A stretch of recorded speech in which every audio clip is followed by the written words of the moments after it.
मोहन भागवताबद्दल मी कालपर्यंत खूप गोड गैरसमजेमध्ये होतो की मोहन भागवत खूप हुशार असतील, खूप मास्टर माइंड असतील, खूप विद्वान असतील, कारण एवढ्या सगळ्या लाखो करोडो बिनबुडाच्या गाडग्यांना, बिनडोक लोकांना हँडल करण्यासाठी खूप सुपिरियर माइंडसेट लागतं.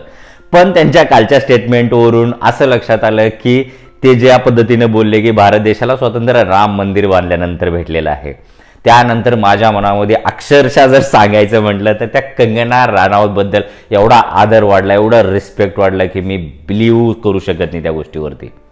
कारण त्या बिचारीनं बोललो होतं की 2014 भारताला स्वातंत्र्य भेटला होता. हा ठीक आहे, ती नशाबिशा करत होती, ड्रग्ज करत होती, गांजा बिंजा ओढत होती.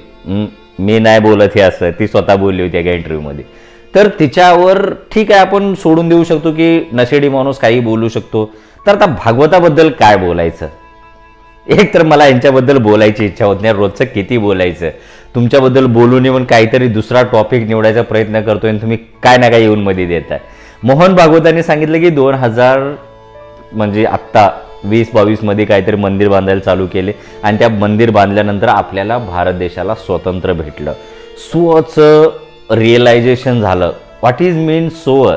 1947 भारत स्वातंत्र्याच्या लढ्यामध्ये भारताने कमीत कमी 10,000 लोकांना सुळीवरती चढवलेलं होतं, आहुती दिलेले होते आणि बरेच मोठे क्रांतिकारक जे होते त्यांनी स्वतःची जीव बलिदान दिलेला आहे.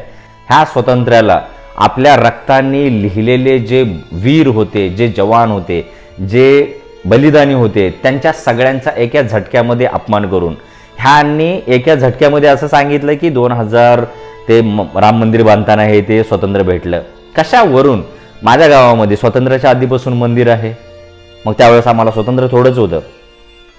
भारतामध्ये हजारो काळापासून मंदिर आहेत, थोडंच भारताला हजारो काळापासून स्वातंत्र्य आहे. यांच्या बोलण्याचा अर्थ काय आहे? आणि चला स्वातंत्र्याहून गोष्टच निघाली आहे तर तुमचा जो सो कॉल्ड स्वातंत्र्यवीर आहे, माफीवीर, त्याला कुठल्या ह्याच्यानं तुम्ही स्वातंत्र्यवीरची पदवी दिलात जर स्वतंत्र राम मंदिर बांधल्यानंतर भेटलंय? ह्या लोकांचं एकतर स्वातंत्र्यामध्ये काही कॉन्ट्रीब्युशन नाही. हे लोक स्वातंत्र्याच्या लढाईमध्ये इंग्रजाची मुखबिरी करत होते. मुखबिरी म्हणजे तुम्हाला शब्द समजतो का?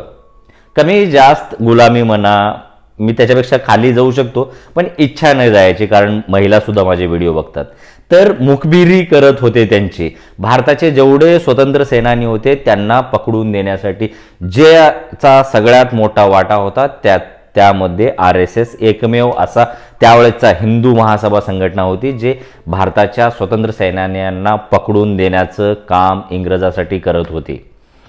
हेच सो कॉल्ड यांचे स्वातंत्र्यवीर, माफीवीर, हे भारतीय स्वातंत्र्याच्या लढाईच्या वेळेस इंग्रजाच्या लोकांना सैन्य भरती करून देत होते. मग हे लोक जर स्वतंत्र लढाईमध्ये स्वतःचा सहभाग नव्हतं, आता ह्यांना असं वाटतं की ह्या ज्या पद्धतीने ह्यांचं राज्य चालू आहे, ज्या पद्धतीने हे लोक राज्य करत आहेत, की पाठीमागचा इतिहास पुसून नवीन इतिहास ह्या बावळट लोकांना सांगून आणि एक बिनबुडाचे आणि बिनडोक्याची एक फळी निर्माण करायचा यांचा प्रयत्न चालू आहे. पण हा देश हजारो वर्षापासूनचा देश आहे. इथं एक से बडकर एक मोठे तत्वज्ञान, विद्वान आणि हिरे तयार झालेले आहेत. आणि तुमच्या ह्या कुठल्या तरी एक मंदिर बांधल्याने इथं लाखो मंदिर हजारो वर्षापासून बांधलेले आहेत. आणि तुमच्या एका मंदिराचं तेही तुमचं कॉन्ट्रीब्युशन नाही, त्याला राजीव गांधीजींनी म्हणजे काँग्रेसच्या काळामध्ये त्या मंदिराचे दरवाजे उघडले होते. त्यावेळेस तुम्ही गांडीला पाय लावून आणि स्वतःची जबाबदारी झटकून पळून गेलेले तुम्ही होतो. हां चला, ती योग्य गोष्ट नव्हती, पण शिवसेनेच्या वीरांनी, शिवसेनेच्या सैनिकांनी बाबरी मस्जिद ज्या वेळेस पाडले त्यावेळेस सुद्धा तुम्ही तुमच्या अंगावरची जिम्मेदारी झटकलात, आम्ही ह्या कांडमध्ये, ह्या कृत्यामध्ये नाही म्हणून. मग तुमचा योगदान काय आहे या राम मंदिरासाठी? आणि तुम्ही राम मंदिर बांधण्याच्या बाबतीमध्ये पुढे येऊन क्रेडिट घेता. तुमच्या आयुष्यामध्ये क्रेडिट घेण्यासारखं काहीच नाही. फक्त तुम्हाला लेकरं होत नाहीत म्हणून तुम्ही दुसऱ्याच्या लेकरांना डोक्यावर हात फिरून हे आमचं लेकरू आहे फक्त म्हणत आहात आजपर्यंत. RSSचं आजपर्यंत म्हणजे जेव्हापासून, त्यांच्या आधीचा पण मी इतिहास सांगू शकतो 5000 वर्षापूर्वीचा, पण चला स्वातंत्र्यापासून ते आत्तापर्यंत RSSचा भारताच्या जडणघडणीमध्ये काय योगदान आहे? कुणीही येऊन कमेंट करावं. मी सांगतो RSSचा भारतीय जडणघडणीमध्ये फक्त आणि फक्त जातीवाद पसरवणे, दंगे घडवणे आणि बावळटाची पिढी तयार करण्याशिवाय ह्यांचा काहीही योगदान नाही. एकही यांचा एक नेता किंवा एक व्यक्ती असा घ्यावा की ज्याचं भारतीय स्वतंत्र किंवा भारताच्या आधी, स्वातंत्र्याच्या आधी किंवा स्वातंत्र्याच्या नंतर असा मोठा योगदान आहे की त्याच्यानं भारताला एक वेगळी दिशा भेटलेली आहे. नक्कीच वेगळी दिशा भेटलेली आहे. जे पुढचे हे नेते होते यांनी जातीय ध्रुवीकरण पसरवले, यांनी ते ओबीसीचं याने मतदान म्हणतात ते मंडल विरुद्ध कमंडलचं ज्यानं रथयात्रा घेऊन फिरले ते अडवाणी, तो भारतीय द्वेषाचा सगळ्यात मोठी ठिणगी टाकणारा भारत देशामधील यात्रा होती. मंडल के विरुद्ध कमंडल म्हणून पूर्ण भारतामधून पैसा गोळा केले, त्याच पैशावरती आज हा पक्ष उभारलेला आहे आणि हे सांगतात की आमचा पक्ष स्वच्छ आहे. भारत देशातले सगळ्यात घाण जर कुठं असेल तर ती म्हणजे एकमेव BJP पार्टीमध्ये आहे. BJP पार्टी म्हणजे सामूहिक गटार झालेली आहे. गावातली सगळी जी काय घाण येते त्या गटारीमध्ये येऊन तुंबते आणि ह्याचा विस्फोट एका दिवशी नक्कीच होणार आहे. आणि तुम्हाला वाटत असेल की तुमच्या विचारधारेने देश चालेल, अजिबात नाही. तुम्ही सांगितलात रामकृष्णाच्या गोष्टी सांगितलात, रामकृष्णासोबत बुद्ध, कबीर, नानक आणि संत तुकाराम महाराज, छत्रपती शिवाजी महाराज, फुले, शाहू, आंबेडकरांच्या सुद्धा गोष्टी तुमच्या तोंडाला का आलेल्या नाहीत. हा देश फक्त राम आणि कृष्णाचा नाही, राम आणि कृष्ण देव आहेत, पण ह्या देशाच्या जडणघडणीमध्ये ह्या सगळ्या महावीरांचा आणि ह्या सगळ्या थोर पुरुषांचा सिंहाचा वाटा आहे.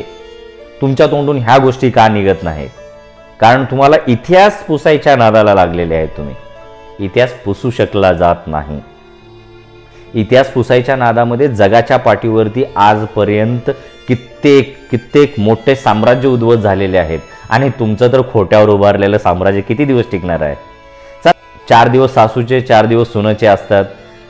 कधी कधी चुकून कुत्र्याचेही दिवस येतात. तुम्ही तर मोठी साम्राज्य आणि संघटना आहे, 100 वर्ष तुम्ही ह्या संघटनेसाठी योगदान दिलेलं आहे. कित्येक लोकांनी मेले आहुती दिले, तुमच्याही साठी बऱ्याच लोकांनी काम केलेलं आहे. तर तुम्हाला हे जे भेटलेलं आहे ते पचवता येणार आणि ते तुम्ही एका दिवशी, माझी गोष्ट लिहून ठेवा, BJP आणि RSS हे जे आज करत आहेत नाही, ह्याच्या ओझ्याखाली पुढच्या 50 ते 100 वर्षापर्यंत हे ओझं उचलू शकत नाही आणि हे स्वतःचंच ओझं हे यांचे गुडघे, हात, पाय, मणके मोडून टाकणार आहे. कारण ना ह्यांच्याकडं नीतिमत्ता आहे, ना ह्यांच्याकडं आयडिओलॉजी आहे, ना ह्यांच्याकडं कुठल्या गोष्टी आहेत.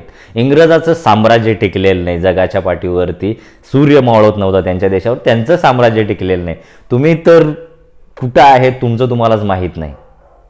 हे जे जमा केलेले आहेत ना, एक दिवस जर तुम्ही म्हणजे ह्या लोकांनी ठरवलं BJP मुक्त भारत करायचं आहे, सगळे एका दिवशी इकडे उडी मारल्यानंतर तुमच्याकडे 3 ते 4 नेते उरतील आणि ह्या लोकांच्या भरोश्यावर तुम्ही भारत देशाचा इतिहास पुसण्याचा प्रयत्न करताय.